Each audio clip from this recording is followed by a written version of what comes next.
Shouldn't be trusted, says the CPC and the NDP. So that's interesting. The Liberals were trying to use that position to hurt the CPC, the Conservatives, but now the NDP is saying the same thing. So are the NDP trying to undermine our democracy by doubting the polls? Right? Weird. It's just a weird thing to promote. Former elections worker was arrested. Former elections worker was arrested for destroying CPC signs. And I think I have that video for you. I do have that video for you in the first series.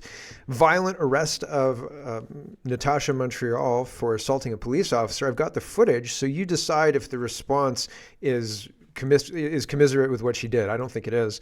Harvard Gate, we've got some information about what's going on with Harvard. They're out hundreds of millions of dollars, I think, because they refused a letter that Trump sent them yesterday. They said, no, we're not going to do any of that. And so now they're suffering. But at the same time, they have all sorts of tax-free money. They're not actually hurting at all. Carney walks back building pipelines promise. So that's, I mean, not surprising, but like he's walked it back, and there's all sorts of reasons. He's using that as a wedge against Poilievre, saying the big polluters will have ability to pollute under Poilievre, and that's going to be catastrophic for the climate, so on and so forth. But he's trying to build a carbon market, which is like a closed stock market where they control everything. So yeah, I'm not buying into Mark Carney at all. He's ridiculous. And bank accounts of politicians or bank accounts of candidates are being frozen. People's Party candidate trying to come back to Canada to campaign, and they can't because they're fearing being arrested because their bank account was frozen. And it's a wild story, and so there's lots to get to. Let's get to it first. Brendan says, this is why I do not like the Liberal Party of Canada. Mark Carney couldn't even fire the guys. He couldn't even fire the guys because the reason he couldn't fire the ButtonGate people, the people who made the buttons and infiltrated the CPC party, apparently they had to spend $1,000 a ticket to get in to distribute the buttons, right? So this is a well thought out, expensive-ish, right? I mean, if you're talking ads, that's pretty cheap, but expensive-ish way to sabotage the opposition. And it's, again, super duper interesting that they're just being reassigned. Mark Carney can only reassign them. Weak, absolutely weak leadership.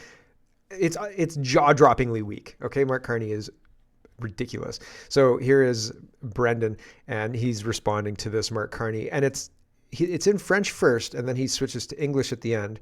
I think the question is in French, and he answers in English. Robin says, Mark Carney says that the people responsible for the planting of the fake buttons at the Conservative conference have been reassigned within the campaign. No worries, everybody.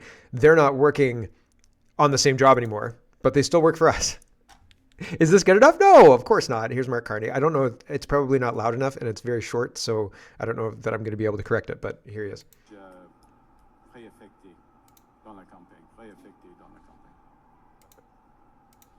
The responsible people for this issue have been reassigned within the campaign. That's it. Next question. Actually, he said merci. Merci. Brandon says, this is why I don't like the Liberal Party of Canada. They condone any form of misconduct so long as it's done to benefit the party. They just reassign the individual who commit the misconduct and keep doing the same corrupt things. The fact that the majority of Canadians polled plan to re-elect these crooks is beyond comprehension to me. So those polls, they don't look right. It doesn't seem like that reflects what the people want. And Mark Carney's sneering down his nose at the public. That's not what most people are on board for. I don't think that's not what they like in their politicians. Oh, I like the Mr. Burns feel. Thanks. Oh yeah, I love that in my politicians. Really?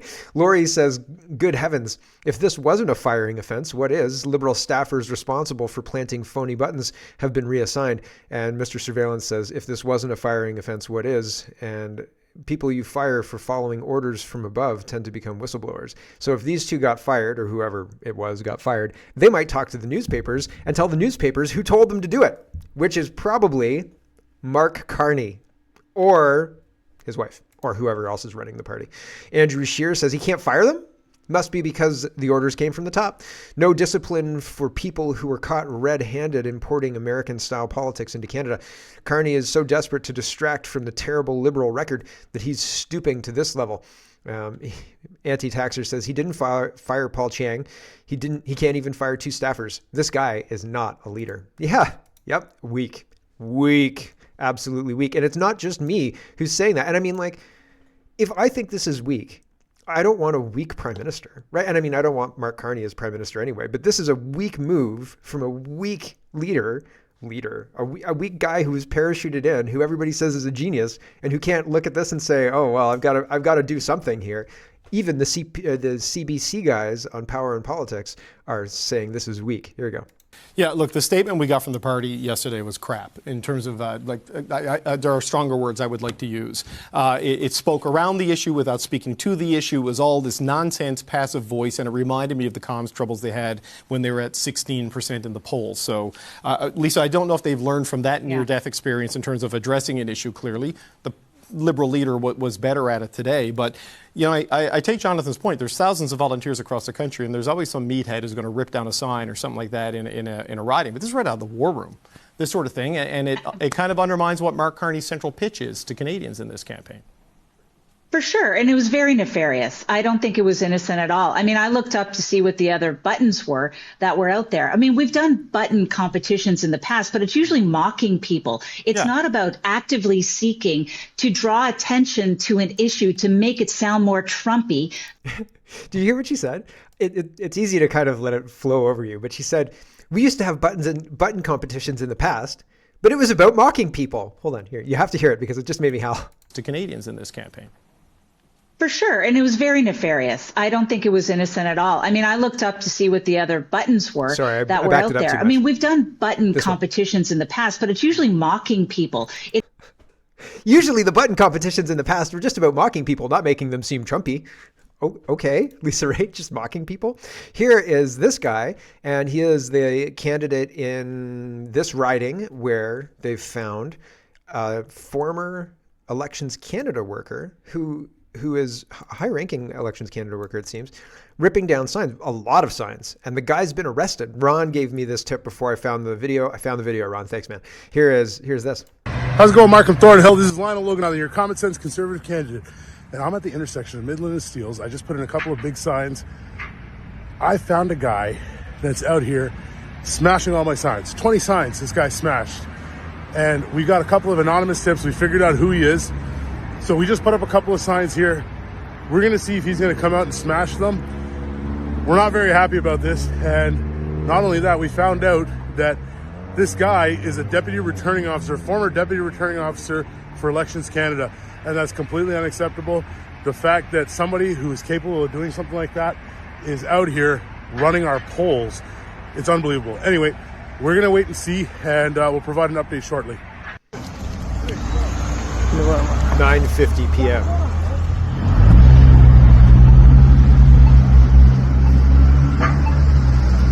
I didn't realize it was 3 minutes long. Too long, didn't read. The guy gets arrested, and where's the arrest? I saw an arrest. There we go. I was going to say I saw arresting officers, the whole deal. So he gets arrested, and there you go. Bingo, bango, bongo. There's the arrest.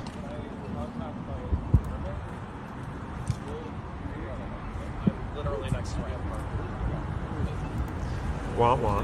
So that's a little bit of FAFO, but it's interesting. ButtonGate, former election workers destroying signs. There's all sorts of really concerning things happening in this election.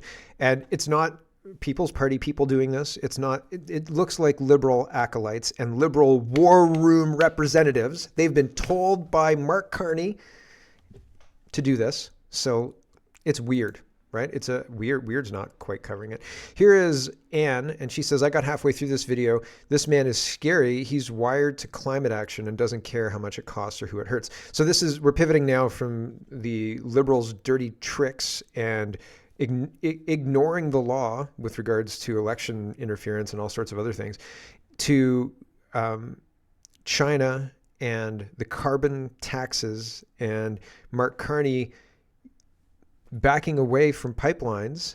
And I think maybe it's at the behest of China, because if we can't be an energy independent or an energy superpower, if we can't get our resources out of the ground and sell them and things like that, then we're going to be less rich, but also not competition for the energy that China wants to sell, right? So is that what's going on? Here's Mark Carney using climate change as an excuse to cut off Canada's ability to enrich itself using its own natural resources. Here's Mark Carney making that case.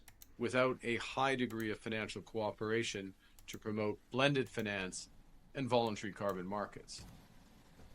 Those voluntary carbon markets can provide hundreds of billions of dollars to retire high-emitting assets, prevent new coal generation, and provide finance for biodiversity and indigenous peoples. To fulfill these roles, authorities must establish standards for end-to-end integrity in carbon credits. Authorities can build on valuable work by the ICVCM for supply integrity, the VCMI for demand integrity, and IOSCO for market infrastructure. And the World Bank, the AIIB, and the ADB can help monitor social integrity. With respect to blended finance, multilateral development banks should use all of their capacities, that means operational, financial, and technical, to maximize the total financing to address climate change by making greater and more effective use of guarantees, insurance, and blended finance. So they want to have a system where basically you have to become compliant. You have to be in compliance with all of these ICVCM, VCMI, IOSCO, IOSCO, AIIB, the World Bank, ADB. All of these things are different bureaucratic arms that will have input into your company if you want to get into the supply chain and allow your stuff to be used. And they'll come into the factory where your stuff is made and they'll say, well, you have to reduce, your power comes from a dirty place. And so in order to reduce that, you have to reduce that in order to be compliant. But once that's done, you'll be compliant. All of that stuff. So it is a it's a control grid. It's a top-down control grid. This is also on behalf of China. He's at the conference was in 2024, the BFA annual conference 2024. And I think it's in Asia somewhere. It says deepening financial cooperation in Asia. So there's lots of Chinese characters all over the screen as well. So just be aware that that's the kind of space that he's coming from. So when he took over the Liberal Party, at the time, it was in vogue to say we're going to build pipelines and pivot away from relying on the United States to sell our goods, et cetera, et cetera. And now Mark Carney's backing away from all that. And National Post says, Carney says pipeline's not necessary among major projects to prioritize. Now, who needs a pipeline? Pipeline, schmipeline. We've got solar panels from China, says Mark Carney. Ni hao. As well, right? I think that's what he said. Danielle Smith says, so it would appear Mark Carney is now just fine with Canada continuing to be 100% reliant on the United States to purchase all of our oil and gas and to purchase all of the fuel used by Ontario and Quebec from the U.S. through Line 5. This is absurd, irrational, and anti-Canadian in every respect. It's also the exact opposite of what he promised while in Alberta a couple of weeks ago. He doesn't want Canada to be strong, prosperous, and independent. Or does he want Canada to be strong, prosperous, and independent, or not? Not. He does not. He does not. It seems like he works for other people, just like Justin Trudeau seemed to work for other people, right? Not the Canadian people. That's for darn sure. Stephen Gelbeau says, this is tout en parle, I think. This is everybody talks in French. And this is in Quebec. And Mark Carney's on there. And he says, by removing the price on industrial pollution, Poilievre will allow big polluters to pollute without limit and without cost. This is not only bad for the environment, it will make our industries less competitive in a low carbon global economy. And so he's definitely advocating for this. No more pipelines. And we need to be competitive. And the way we stay competitive is carbon taxes, et cetera, with carbon taxes on industrial pollution, et cetera, which is, you can't tax your inputs. If you tax your inputs, then our competitiveness and potential is artificially inhibited by the tax that the government is implementing. It is harmful to your own country to do this to yourself. It doesn't make any sense. It's trying to run a marathon with a leg cut off, but you just cut your leg off for no reason whatsoever, right? And hopefully you can put it back on, but maybe it's a poor analogy. Sam Cooper says CSIS warned that the next election in Beijing would brand conservatives as Trumpian. Now Carney's campaign is doing it. So this is a bureau report. And yeah, I'm not surprised by any of that. All of these things are heavily influenced by Carney's controllers, because I don't think that you can just walk in to the prime ministership from a central banker job just because. I think that you have to know the right people. Like I really don't think I don't think you can become a central banker without knowing the right people, right? Piece on the chessboard at that point in time. Pierre Poilievre says, every life matters. Now, I want to show you this because Mark Carney is responding to this, and he says, I'm going to uphold your charter rights. Now, I don't like the 3 strikes law, right? I think this is a bit of a poison pill. Like eventually, and not very long, people are not going to like Pierre Poilievre. They're going to realize that he's a globalist, just like Mark Carney. But he's going to fix certain things that are going to make it tolerable because Mark Carney promises speech controls and all sorts of other stuff. I digress. I want to show you the contrast. I don't support a 3-strike law, but I think it's the pendulum swinging too far back, and or poison pill because of what's happened with the Liberals' open policy on prisons, right? It's been pretty terrible. Anyway, Poilievre's announcement here says, every life matters, and someone who takes multiple lives should be held accountable or should be held to account for each one. Keep mass murderers in prison for life. So there you go. That's what Poilievre is saying. If you're in for a life sentence, you should die in prison. Okay, so that's the point. And then Carney comes back and is saying, he says, I think this is dangerous. We have a charter of rights and fundamental freedoms in this country, and it's the responsibility of the Prime Minister to defend those fundamental rights, said the Liberal leader in response to Poilievre's Section 33 pledge. So he was going to use the notwithstanding. I'm not sure if the notwithstanding clause was being used for this.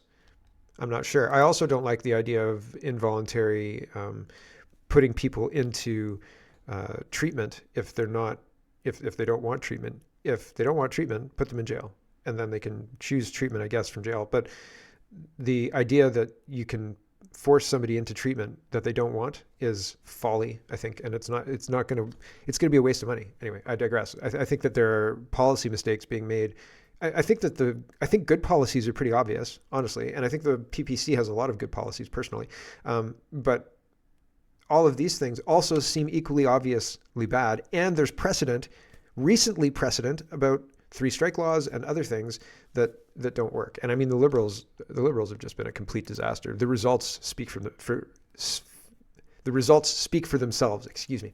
Holly Doan is reporting $191,000 a year special representative on combating Islamophobia should be fired, says the Canadian Future Party, which is a new party which sounds very liberal. Amir al-Gawabi must be removed and her budget revoked, says the party's platform. Yeah, all of these social justice things should be completely removed. All of them. Every single one. The anti-Semitism one, every special, all of these kind of people, all of these lobbying people who are representing small issues for a small percentage of the Canadian population should be removed completely. The only people we should have in government working for anybody directly is people working for everybody in Canada. Like, I represent the agricultural sector and we'd like more access to water and less taxes and things like that. But like having somebody in government whose only job is to deal with Islamophobia, well, she needs to problematize everything. She needs to find and justify her own work. It's ridiculous. We should get rid of it. It's a waste of money, and it's purposely, it freezes or thaws your speech. It makes it so you can't speak, because then if you say valid criticism about a Muslim person and they say that's very Islamophobic, now all of a sudden I'm the problem, right? No, the problem is that person's behavior, this specific thing that I'm talking about. And it's not Islamophobic to say it. It's this behavior that needs to stop. And so this whole, oh, that's Islamophobic is backed by our government now. And it's bullshit. It's just bullshit. It's a way to turn around the fault of the person, of somebody behaving badly, to the person complaining about it. Rex is responding to Bill Blair. Bill Blair says, today Mark Carney announced our plan to strengthen our Canadian armed forces and support Canadian defense industries by prioritizing made in Canada procurement. We'll create jobs, drive innovation, and enhance Canada's readiness. And Rex Glacier says, name one thing Canada makes for the military after 10 years of liberal government. Nothing. Do we make anything? Food? We make soup. That's about it. It's kind of ridiculous, really. It's pretty brutal. Here's PPC, and Ray says, recent freezing of bank accounts by Vancouver PPC candidate Megan Murphy in late April 25, a disturbing sign of the times in present-day Canada. So I read this and I thought, oh, like, does this have something to do with the Freedom Convoy or what? And it's way scarier than all of that. So Megan went to Mexico in 21 And this is kind of her story, and it's worthwhile in the it's worthwhile knowing it in the context of our Canadian elections. And so here's the story. She says, as most of my followers know, I left Canada in January 21 out of genuine concern that if I didn't, I would never be able to leave. I predicted I would be targeted by the government on account of my political dissidence, specifically due to my criticism of COVID mandates, increasing authoritarianism, and attacks on free speech by the government, as well as on account of the fact that I have been the most prominent and vocal critic of gender identity, ideology, and legislation in Canada for over a decade now. I went to Mexico and watched things get progressively worse in Canada. My choice to leave was reaffirmed over and again when Trudeau's Liberals went after the Freedom Convoy and its supporters, freezing the bank accounts of Canadian citizens who had done nothing wrong but were fighting for their charter rights. I began limiting my dependence on Canadian banking institutions as well. This was a dangerous authoritarian government, and I didn't want to be left vulnerable and dependent on a government I suspected would attempt to silence and destroy me in one way or another. Despite this, I've maintained a much stronger connection to Canada than our apparent Prime Minister, Mark Carney, as I have continued to return to the country to fight for women's rights, speak at events, and visit family and friends, and to cover Canadian politics extensively in my work. I still haven't completely given up on the country, and with an election pending, I saw one last opportunity to fight for change and to force some conversations that had been suppressed in my progressive Vancouver East riding. Last month, I decided to run as a Canadian Member of Parliament and began to publicize my decision to run for the People's Party of Canada, the only party truly committed to fighting for freedom and women's sex-based rights. My candidacy was confirmed officially on Tuesday. That same day, I tried to access my bank account and could not. I contacted my bank, Van City, and was informed the account had been frozen as per direction from the government. I had accessed my account just 2 days prior, so the timing was clear. I had not been informed of this freezing by anyone, not the bank, not the government. No one attempted to contact me. I was completely blindsided. When I contacted my bank, they refused to give me any information beyond the fact that they were following government orders, and they gave me a number and name to contact. I called the number and got a voicemail saying the employee was on vacation all week. So basically, this guy froze my bank account and immediately went on vacation. His voicemail offered another extension to call, which I did. No one answered, so I left a message. I called again later that day and left another message. No one returned my call, so I called back the next day and left another message. Still, no one returned my call. The following day, I called again and received a message saying I could not get through on account of technical difficulties. I tried calling a general number and asked the woman on the other end of the phone if she could refer me to someone who could provide me with information about why my bank account was frozen. She told me, I can't give you any information unless you give me more information about what's going on. To which I responded, I have no information. That's why I'm calling you to get information. We went back and forth like this for a while until I asked her if she was retarded and then said, what exactly is your job? What is it you're being paid to do with the tax dollars of Canadians? She explained her job was to refer people who call to the appropriate department's numbers and individuals. Okay, I said, then can you please refer me to someone who can explain to me what is going on with my bank account? She said no, and I hung up. So there you go. It has now been a week and my bank account was frozen. I have received zero communication or information from the government. I had a flight booked back to Canada today, which I canceled because if my bank account is frozen, I can't operate in the country. And because I am very concerned about what awaits me upon my arrival, I decided it wasn't worth the risk of persecution or attempted prosecution. So I will not be returning to Canada despite my original intention to come back to campaign. I am completely appalled that this is how the Canadian government treats its citizens, accountability free. It's unacceptable and reprehensible to freeze the bank accounts of Canadians, leaving them potentially starving, homeless, and unable to survive. Never mind without contacting them, communicating with them, or providing them with any information. I cannot help but note that the timing of all this is incredibly sketchy, and so my suspicion is that I'm being targeted for political reasons and that the government is attempting to find an excuse to criminalize me as well as to punish me generally on account of my continued criticism of the ruling Liberal Party. It's also worth noting that the freezing of my bank account at this precise moment constitutes election interference, as I am now prevented from returning to Canada to campaign in my riding. Yeah. Scary stuff. That's what's going on with PPC candidates. Doug Ford is attacking the Conservative Party of Canada. Is this ButtonGate continues? Has Doug Ford been read in on the plan? Is Doug Ford a Liberal? Yes. Yes, he is a Liberal. Of course he is. The Rebel News says Doug Ford takes a shot at Pierre Poilievre, saying he doesn't think Conservatives would be in the tight race they're currently in if Doug Ford's campaign manager, Tory, the last name I can't say, was running things. Sometimes the truth hurts, he says. Here's Doug Ford saying it. Corey was running that campaign. I don't think Mr. Poilievre would be in the position he's in right now, but it's still a lot of time left. We still have debates. At the end of the day, the people will decide which way they want this country to move forward, but sometimes the truth hurts. Corey was Yeah, well, the truth. I mean, somebody in the chat is saying that this is a faked election. Yeah. And so when Doug Ford says sometimes the truth hurts, man, like I feel like he's trying to give the appearance that this is an accurate reflection of how Pierre Poilievre is performing. And, if he had done better, if he had chosen the right people, he wouldn't be in this mess. Truth hurts. No, man, no. The election is rigged, and it's rigged. And I've talked about it over and over and over again. And I've given lots and lots of, I think, fairly robust, solid pieces of evidence for you to look into further, because I mean, I could be wrong, but at the same time, like, there are multiple ways from mail-in ballots.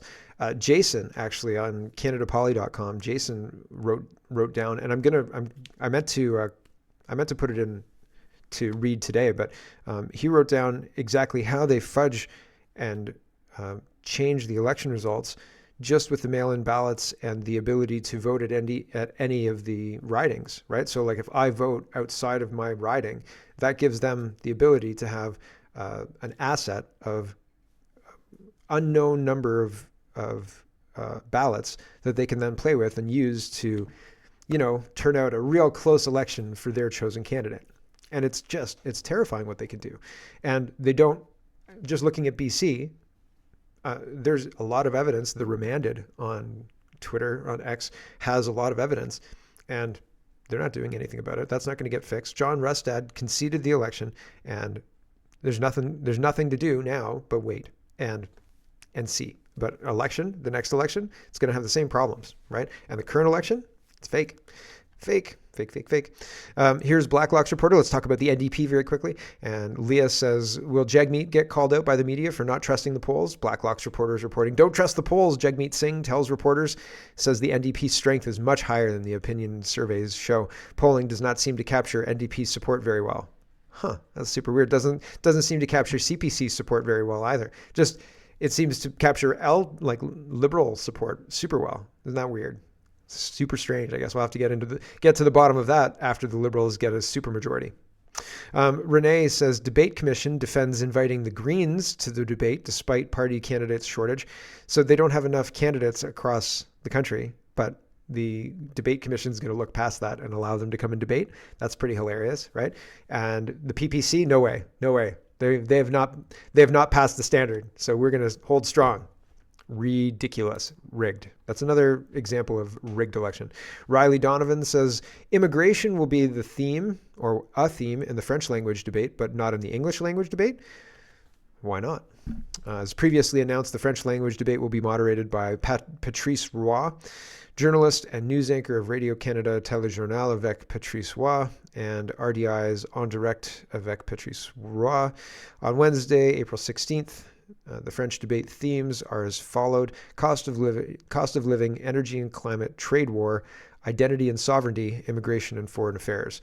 The English language debate will be moderated by Steve Paikin, host of TVO's flagship current affairs program, The Agenda with Steve Paikin. My podcast beat Steve Paikin's show for best Canadian podcasts for politics. So yikes. I mean, they could have got a better moderator, right? I'm just saying. Thursday, April 17th, the English debate themes, are as follows: affordability and the cost of living, energy and climate, leading in a crisis, public safety and security, tariffs, and threats to Canada. Weak. Boring. Like, what a snore fest. I'm not interested in hearing about any of that. Jeepers creepers. Trump's not even one of the list. Like, here's stone tossers, and I just like this meme, and I thought it was fantastic and on point, really. It says, "Sire, the kingdom is being invaded," and the king looks worried, right? And then he says, "Arrest this man for hate speech." Yep. That feels how things are going down currently. We've got a lot of USA news to cover, and eugenics. And we've got to talk about space as well. I'll show you this. Natasha Montreal got arrested yesterday, and this is the arrest. And so this is Alexandra Lavoie says, "This is my photo." She says, "My photo was taken just before Natasha was arrested for allegedly assaulting a police officer. The officer kept advancing towards Natasha despite protesters being meters away. This caused her to step back as he moved into her personal space. He got closer and closer." And so the officer it appears, has his hands on her stomach, just under her breast, it looks like, really. And she's got her hand over the officer's hand. Here's video of the arrest, and I don't know exactly, like I can't see the hands of the officer or anything, but it all kind of happens pretty quickly. She puts her hand up, he takes control, and then a second officer, and then there's a further arrest. She's on the ground. Oh, I don't have video of that, or do I? No, I don't. But there's a further arrest, and she was arrested on the stairs. And like, that's not great. It looked like a very hard takedown. This is Joe Warmington. He says this is a serious matter that these people, leaders, need to deal with. I heard from Natasha Montreal after she got home from the hospital, and she expressed some concerning information that I believe should be probed. She's not a criminal and should not be treated as such. It's not supposed to be an authoritarian state in Canada. And if there is tolerance for anti-Semites to do what they do, there should be tolerance for those legally filming them. This is what she told me in a direct message. She says, "Thank you for your support. I got home not long ago from the hospital and haven't slept in 31 hours and have basically been crying on and off and in shock. I'm bereft. He put his hands on me. They were wrenching me when I was on the ground. I thought they would seriously injure me. I thought they were going to dislocate my shoulders. He assaulted me again in the cop car, pretending to do up my seatbelt when my hands were behind me in cuffs. I was kicking the chair in front for the other cop to help me. He pretended nothing was happening. The cuffs were so tight that my right hand went numb. What happened is very wrong, and when I have rested and am less afraid, and after I speak to a lawyer, I will post a short comment. I'm not comfortable with what I witnessed on Alexa's video and pics, and also what Natasha alleges happened earlier, and I would appreciate the leaders take this serious and professionally probe this incident. You can pretend it's okay to manhandle a reporter, but it's not okay.